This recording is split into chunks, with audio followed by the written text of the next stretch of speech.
बात कर रहे हैं जैसे जनसंघ के लोग बात करते हैं। तो विनोबा भावे जी ने कहा कि अगर गो हत्या बंदी की बात करना जनसंघी होना है तो मुझे जनसंघी होना स्वीकार है, लेकिन गो हत्या नहीं स्वीकार। ये हमारे देश की आत्मा है, हमारे देश की आत्मा है। तेजाजी महाराज जिनकी कितनी पूजा होती है, वो गायों को बचाने के लिए गए थे। उनके सामने नागराज आए और बोले मैं डसना चाहता हूं। तो तेजाजी ने कहा डस लेना, लेकिन गायों की रक्षा कराने दो। वो गए,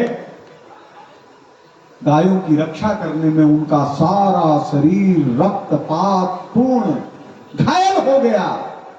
लौटे तो नागराज फिर हाजिर। तो तेजाजी ने कहा कि शरीर में कहीं कोई जगह ही नहीं है जहां आप काट सकें। एक जगह है, वो है मेरी जीभ। उन्होंने जीभ बाहर की और कहा इस पर काट। ये है गौ माता की रक्षा के लिए भावना। और ये भावना राजस्थान के रग रग में भरी है। हमारे नाथ संप्रदाय, पूज्य नाथ संप्रदाय के सन्यासी जिन्होंने पूरे शेखावाटी को जगाने का काम किया है, पूरे शेखावाटी को। आज चिड़ावा से भी लोग आए थे, किरोड़ से आए थे। किरोड़ की माजी साहब हमारी बहुत धर्म की प्रिय थी, सब उनको माजी साही बोलते थे। डूमलोक से आए, मुकुंदगढ़ से आए, सुरोलिया परिवार आया, सब आए, महर्षि जी आए यहाँ के।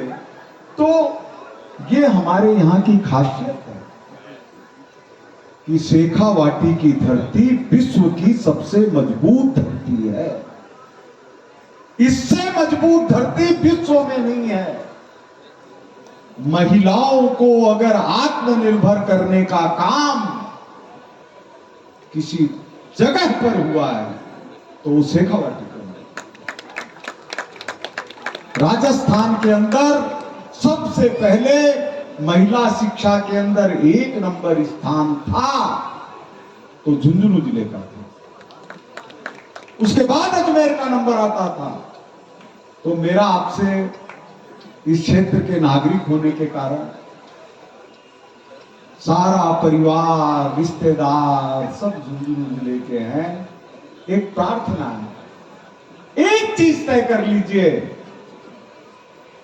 कि गौ माता को भूखा नहीं रहने दें। गौ माता को भूखा नहीं रहने दें।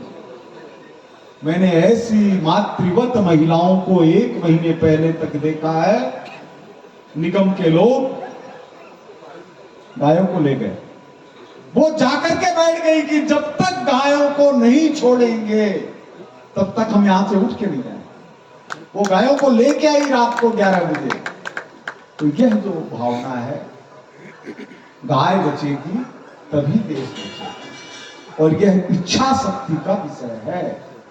इसमें कोई बाधा नहीं है, कोई बाधा नहीं है, कोई बाधा नहीं है। अगर हमको हमारी मां को बचाने के लिए आमरण अनशन करना पड़े तो देश के नागरिकों का दुर्भाग्य है। संतों का तो सौभाग्य है कि वो ऐसी चीज के लिए आमरण अनशन के लिए सोच रहे हैं। गौ माता, गीता माता, गंगा माता, यही तो हमारे जीवन के आधार हैं। लेकिन संतों को आमरण अनशन करना पड़े तो ये देश के नागरिकों के लिए उचित नहीं है।